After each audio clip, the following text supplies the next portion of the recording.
Hey guys, Jonah here, back with another beer review. Sorry I've been away, but yeah, it would seem like life and death get in the way of doing beer reviews. So yeah, a lot of weird stuff has been happening, um, but I'm back. Going to do a traditional brewery, um, but this beer apparently it's a limited edition, and I don't know why. I should have seen it over summertime, but I didn't. Um, and it's a bit of a weird one, so hopefully you'll enjoy. It is this Fuller's, good old London brewery, and this is called Griffin Gold.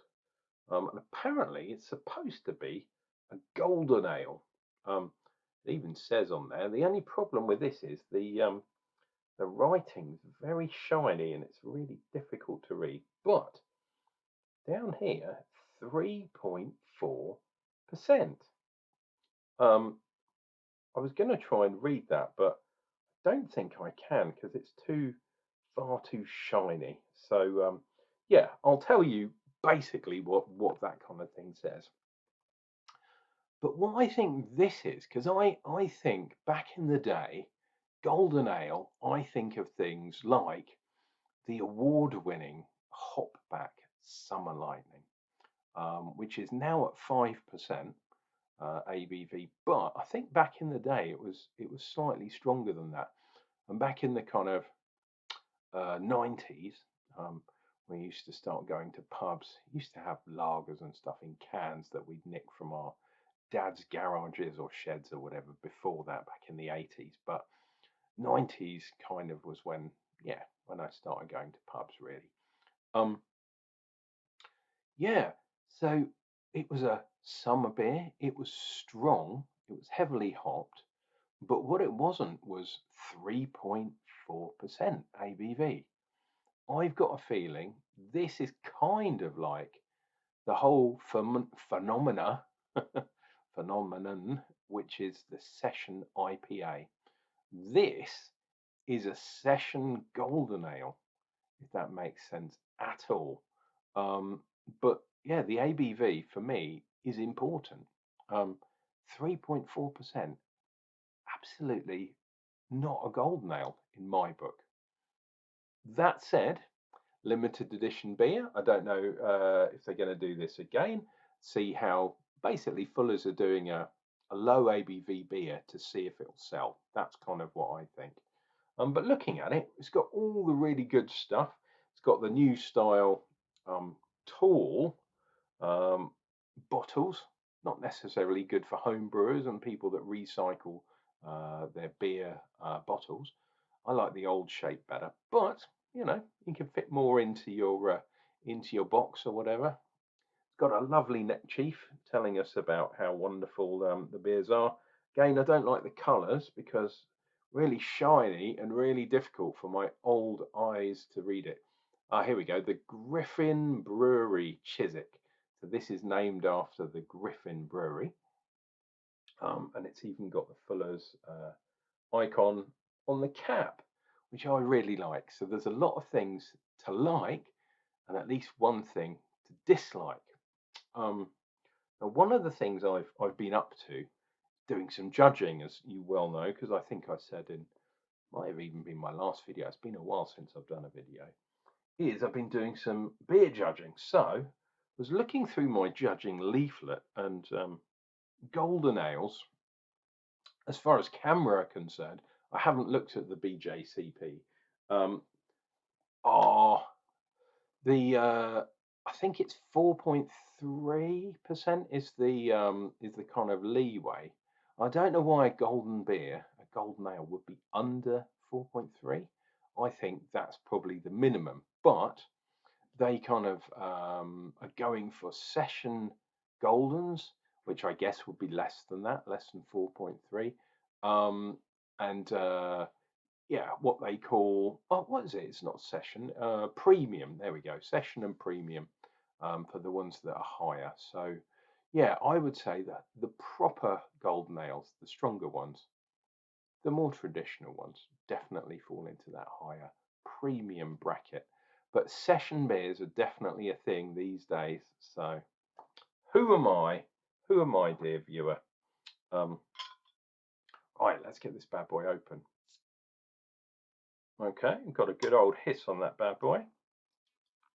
Bit of smoke. Now the hops in here, I did find out what the hops are Cascade and Citra, which is cool.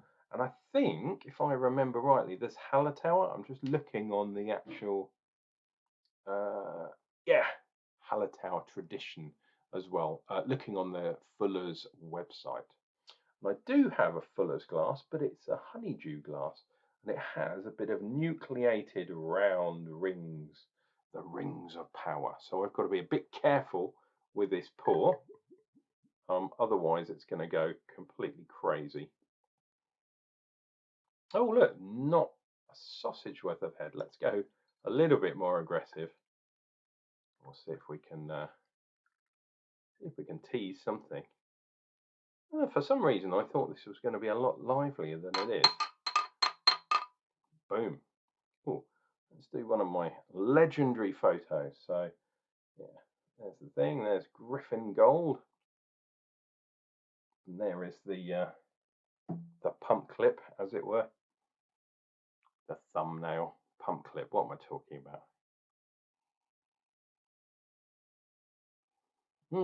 Really nice, fresh grassiness, a little bit of lemon. Yeah, maybe a little bit of peachiness in there. Everything really fresh. A bit of nettle, that kind of greenery, and super, super clear. I don't think they are even thinking that this is bottle condition. I'm almost guaranteed that it isn't.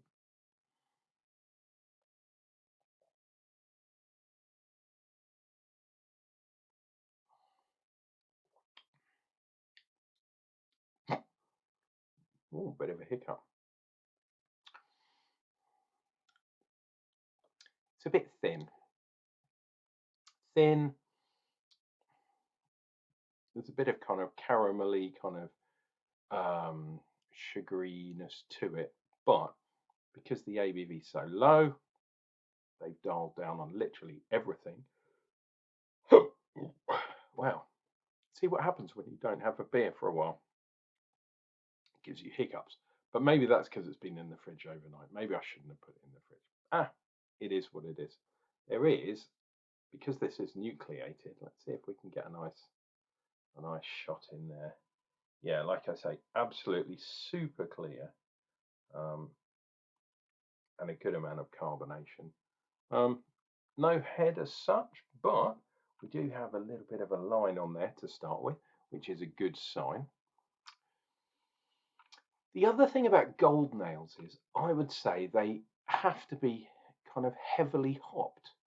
That's one of the signs for a gold nail. It's got to be not IPA level of hopped, but it's got to have a lot of hops in the boil. It's got to be a bitter beer, and this isn't. This is very watery. I would say this is probably more kind of sweet, more sugary over bitter. So yeah, yet again, not a gold nail in my book. I haven't written a book yet.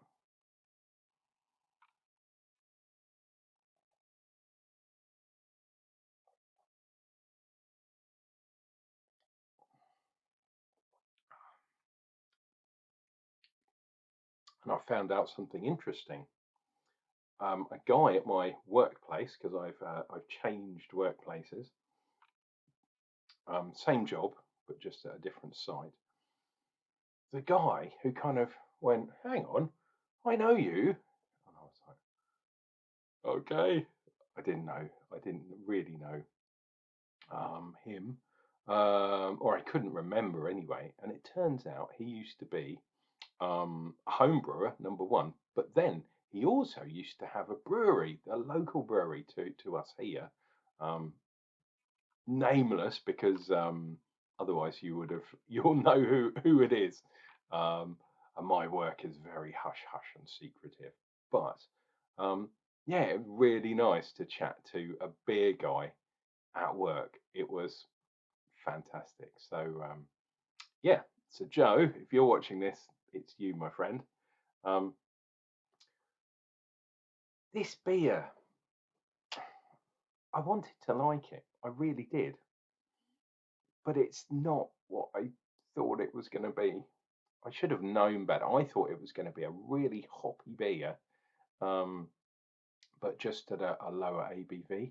I've had, I've said it before, but I've had 0.5% beers with more hops in than things like this.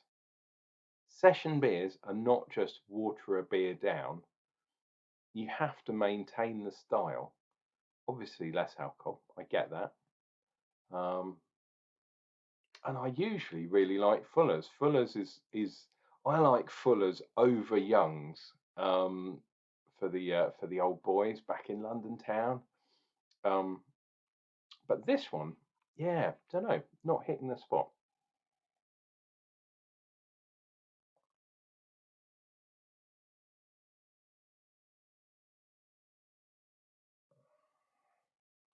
Oh,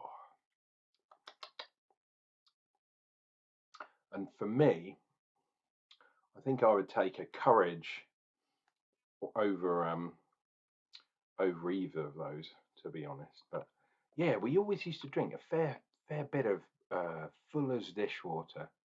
Um, Things like London Pride, for example, ESB. Oh, lovely stuff.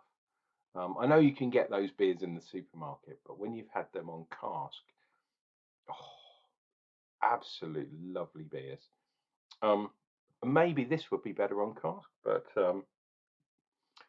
that's the other thing about session beers. If beers are a bit too weak, um, they don't, yeah, they don't seem to do as well. The only exception for that, I think, is Miles, and maybe that's because it's a dark beer. Um, but the lighter ones seem to do better in bottles than they do in cask. Um, but let me know down below in the comments, dear viewer. Have you tried this beer? Have you tried Griffin Gold? If you have, what did you think of it? Did you try it in the bottle like me, or did you have it in the pub? Um, which I'd really like to know if they did actually release this in cask. Look at that. The lines have kind of all fallen down the side of the glass. That's a shame. There was one right at the top, wasn't there, to start with? There it is. And then it all sort of very wishy-washy, just not, yeah, ah, not good in my book. First beer back, and I picked one that isn't that great. I do apologise, but it is good to be back. It's good to be doing videos again. I did actually miss you, dear viewer. I miss doing my videos. Um, but yeah, reasons for not doing them. Reasons to be cheerful, part three. Um, Indeed.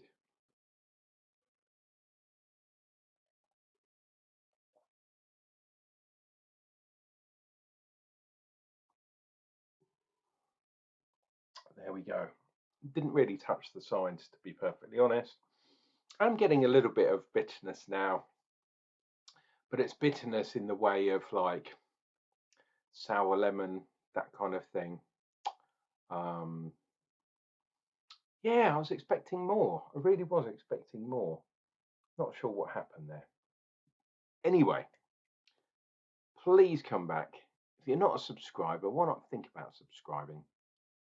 I talk about lots of different things, including beer. Um, and weirdly enough, Fuller's are doing one of those advent calendars. So if you like those styles of beer, um, why not consider doing that? I don't think I'm going to do it because I've had nearly every combination of it, apart from their vintage ale, which is, I think that's come out this week as well. So if you want to buy that, they will be around. But yeah, a lot of the beers in the advent calendar are beers I've tried already. So yeah, even if I had it, I probably wouldn't be doing the reviews on it. Guys, please take care of each other. Take care of yourselves while you're at it. Remember to drink some beer, and Uncle John will return with another beer review, hopefully of a better beer. That's coming up real soon.